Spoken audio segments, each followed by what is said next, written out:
Welcome back into the Mean Streets Podcast, episode 2 of the 2025-2026 season. I'm William Galloway, joined by Britton Johnson, the Crimson Tide, as we record this on Monday, November 17th. 2-1 wins over South Dakota and St. John's, and a tough loss to Purdue. Rebounding equals Final Four. Britton, you remember the billboards?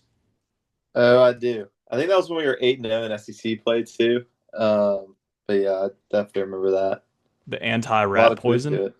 All right, what do you make of the Tide so far? Obviously, not the performance you wanted to see there on some stat lines. You mentioned just a moment ago we shot 16, hit 16 threes, but the loss stands out more than the wins, right? I mean, obviously the electric atmosphere in Madison Square Garden, a home opener against North Dakota. But what's on your mind 3 games into the season?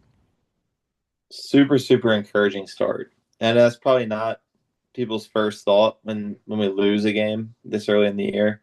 But this isn't football, right? You're building a resume, but it's not if you lose a game early, you're kind of done or you're kind of in a bad spot. It's like you lose this game and it has no effect on your ability to win in March. And so um, I've been really, really impressed. I mean, I came into the season kind of knowing we'd have a great guard play, knowing we'd have great pieces, but not really sure. I mean, we lost so many talented seniors last year.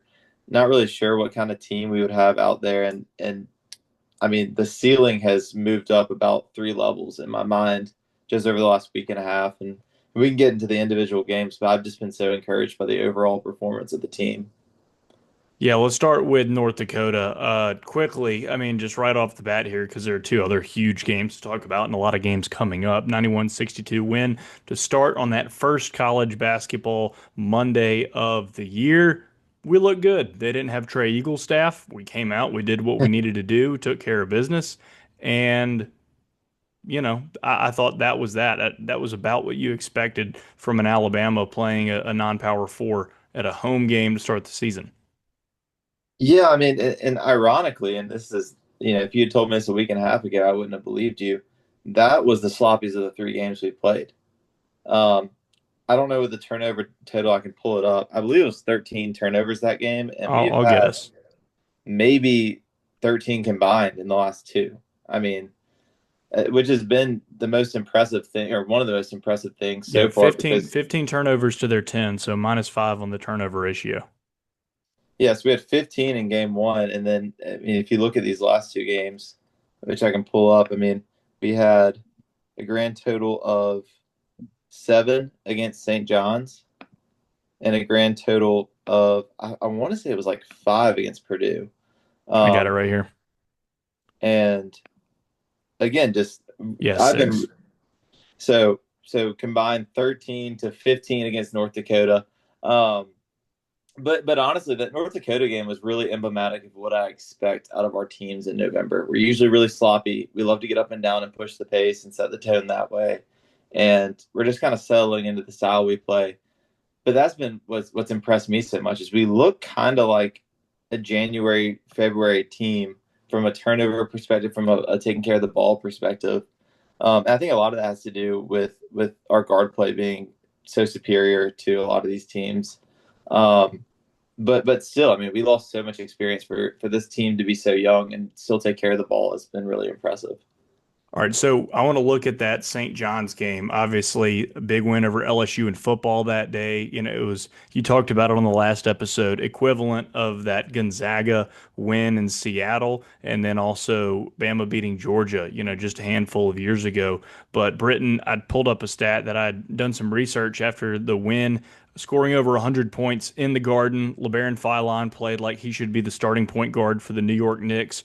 But in the first road game of the year, Bama goes over 100. Alabama did that 4 times last season away from the confines of Coleman Coliseum. I think they can eclipse that number this year. And obviously, you're not going for points, you're going for defense and stops and, not turning the ball over. But St. John's game, I mean, we look like an additional NBA team.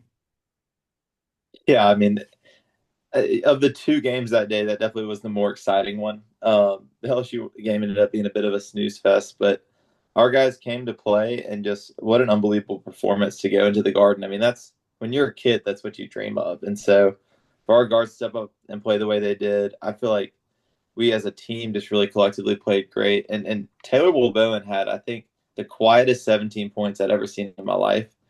He hits a three late, and they'd say he's up to 15 or 17, and he ends with 17. And just I feel like I didn't even see any of them. So he had a lot of good effort plays and putbacks and little things like that. But I mean, how can you not come away from that game and just talk about Phylon and Aiden Holloway and just our guards in general? Latrell played awesome. Um, we only hit 11 threes, which kind of surprised me, but it felt like our guards just completely dominated the game. And St. John's had no match for it, which is very rare for a Patino team. You know, you think about these Patino teams, they usually have great guard play, but they had no match for our guys on this day. So it was a lot And of fun, that's for sure. yeah, you look at it, Holloway fouls out with 3:22 left. And you think, all right, we're lucky if we can get out of here and maybe win the game or give ourselves an opportunity. All of a sudden, we go on a 9-1 run. St. John's made a little bit of a comeback in the last 90 seconds of the game to make it close, but really it was what, 103-96. It wasn't even that close Mm-hmm. at the end because they had that late surge. But you lose one of your top scorers, one of your best playing guards, with real essentially right at that under 4 minute media timeout. And then that's how you respond. I mean, I thought that showed probably more than anything on the stat line is that bounce back, being able to play and execute without Holloway. Yeah, and you know what's scary in addition to this is like we haven't even seen Jalil Bethea yet. He's going to be another piece to this backcourt. And so you think about this backcourt that has so much depth, has so much talent. I mean, when you can take out Aiden and just throw in Latrell or throw in Houston, um, who's just an unbelievable effort guy on top of being a great shooter, it provides you a lot of confidence in your team. And so obviously we'll kind of get into the Purdue game and how the bigs might end up being a weakness of this team. But I've been so encouraged by the guard play, but also kind of by the addition that some of these freshmen have added at the wing spot. I didn't really know what we were going to get out of them, and these last two games in particular, I'm leaving them convinced that our three best defenders might all be freshmen, which is crazy. And so as you're kind of growing throughout the year, that's one thing you look at is like, well, how are we going to get better from now into February? One way is you get these freshmen experience. And so as they continue to get more experience, um, they're going to be guys. And honestly, it's probably going to be a lot of they're just subbing in and out for each other as they play the 3 and 4 spot. Um, but I've been so encouraged by their play. Obviously, they haven't had any great scoring games yet, but I think they're very capable. But honestly, as a freshman, if you can just guard really well and play with great effort, that's about 90% of the battle.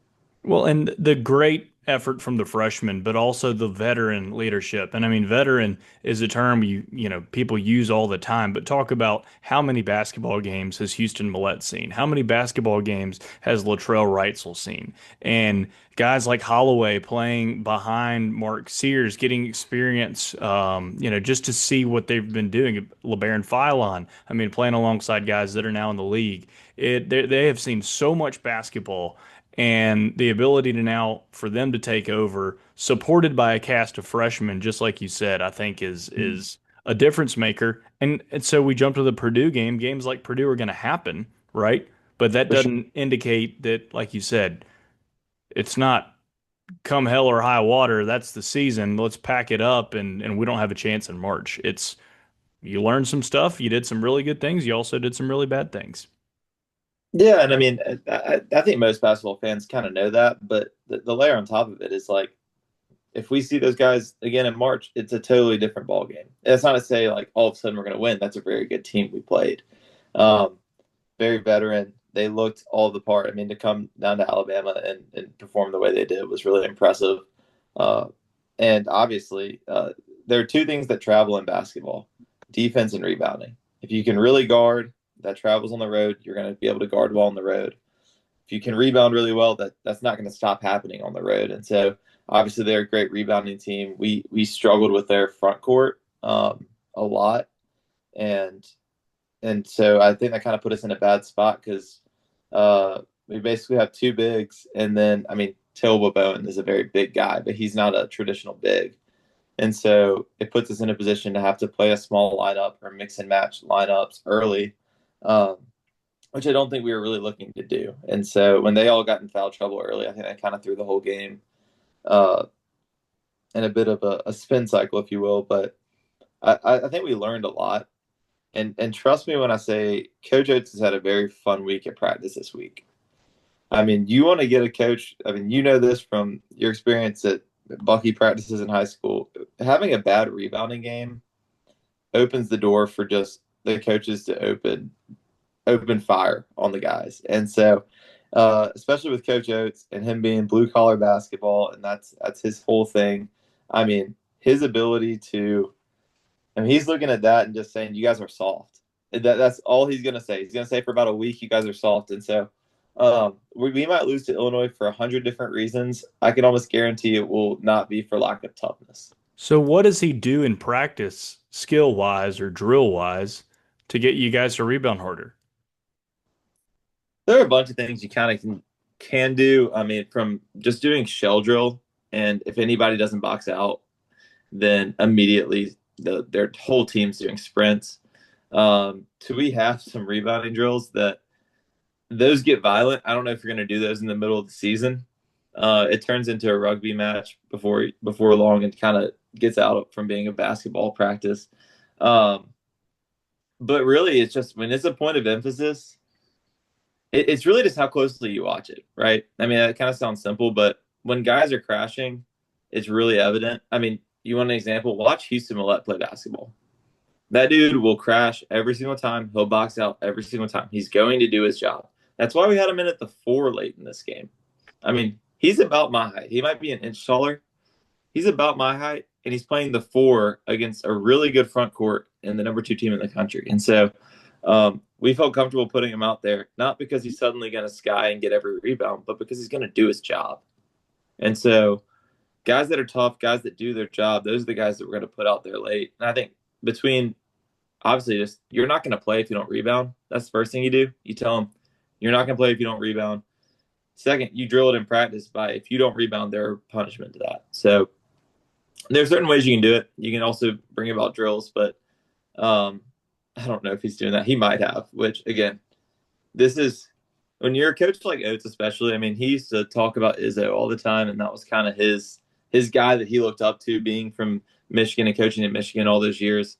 And how Izzo would bring football helmets to some practices and shoulder pads and just have them go at it in rebounding drills. And like he would say that not in like a that's crazy that they did that. It was in a very praiseworthy manner. So he's kind of cut from that same cloth. And I don't know if you could go do that these days, but I think he'd Yeah, I be was going to very say open if to they're it. not labor laws, he might send them outside to go work on the construction site of the new facility, give them hard Yeah. hats, cinder blocks instead of basketballs, run around and execute, figure out how to rebound, be tough, stuff like that. Yeah, no doubt.